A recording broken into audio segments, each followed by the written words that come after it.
I'm going to keep it short. Number one, put God first.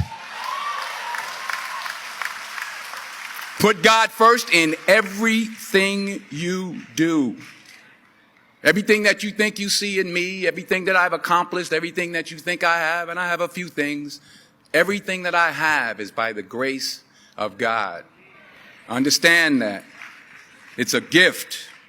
40 years ago, March 27th, 1975, it was 40 years ago, just this past March, I was flunking out of college. I had a 1.7 grade point average.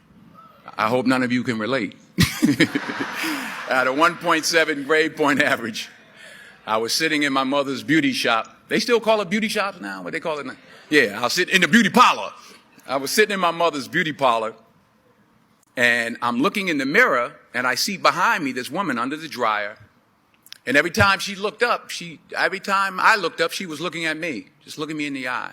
And I didn't know who she was, and I said, she said, somebody give me a pen, give me a pencil. I have a prophecy. March 27, 1975, she said, boy, you are going to travel the world and speak to millions of people. Now, mind you, I was flunked out of college. I'm thinking about joining the Army. I didn't know what I was going to do, and she's telling me I'm going to travel the world and speak to millions of people. Well, I have traveled the world, and I have spoke to millions of people. But that's not the most important thing, the success that I had. The most important thing is that what she taught me and what she told me that day has stayed with me since. I've been protected.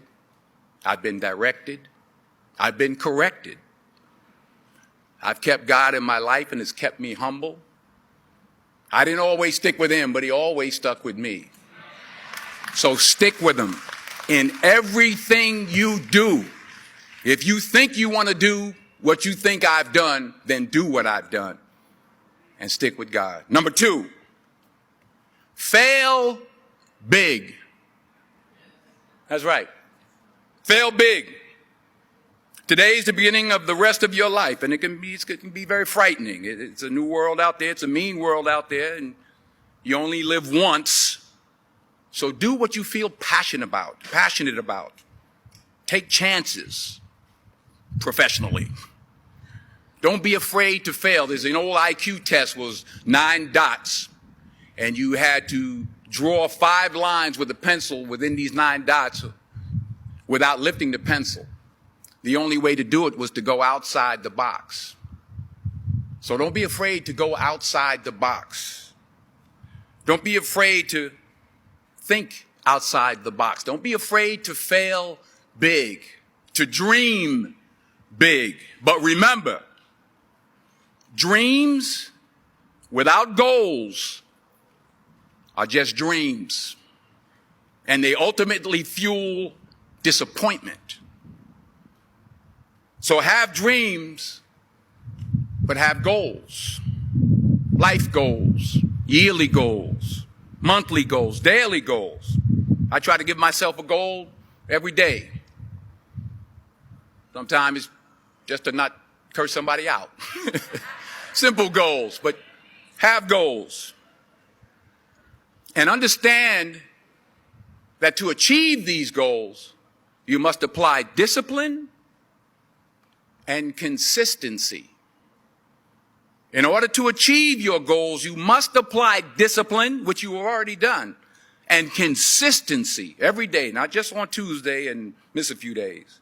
You have to work at it every day. You have to plan every day. You've heard the saying, we don't plan to fail, we fail to plan.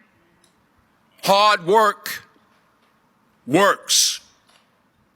Working really hard is what successful people do. And in this text, tweet, twerk world that you've grown up in, remember, just because you're doing a lot more doesn't mean you're getting a lot more done. Remember that. Just because you're doing a lot more doesn't mean you're getting a lot more done. Don't confuse movement with progress. My mother told me, she said, yeah, because you can run in place all the time and never get anywhere. So continue to strive, continue to have goals, continue to progress. Number 3, you'll never see a U-Haul behind a hearse. I'll say it again. You'll never see a U-Haul behind a hearse. I don't care how much money you make, you can't take it with you. The Egyptians tried it. They got robbed. That's all they got. You can't take it with you. And it's not how much you have. It's what you do with what you have. We all have different talents. Some of you will be doctors, some lawyers, some scientists, some educators, some nurses, some teachers. Yeah, okay. Some preachers. The most selfish thing you can do in this world is help someone else. Why is it selfish? Because the gratification, the goodness that comes to you, the good feeling that I get from helping others, nothing's better than that.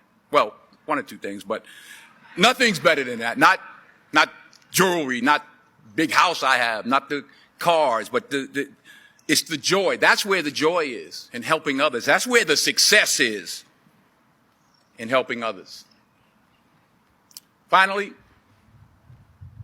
I pray that you put your slippers way under the bed tonight, so that when you wake up in the morning, you have to get on your knees to reach them.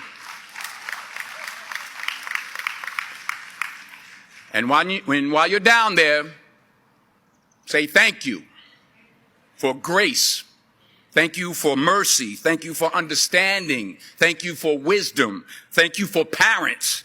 Thank you for love. Thank you for kindness. Thank you for humility. Thank you for peace. Thank you for prosperity.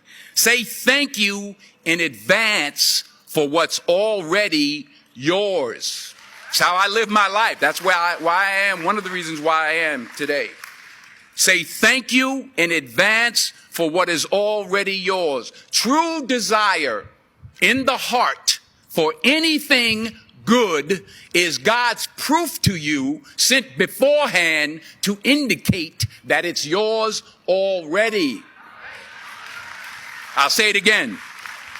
True desire in the heart, that itch that you have, whatever it is you want to do, that thing that you want to do to help others and to grow and to make money, that desire, that itch, that's God's proof to you, sent beforehand already to indicate that it's yours. And anything you want good, you can have. So claim it. Work hard to get it. When you get it, reach back. Pull someone else up.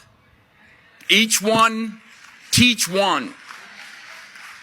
Don't just aspire to make a living.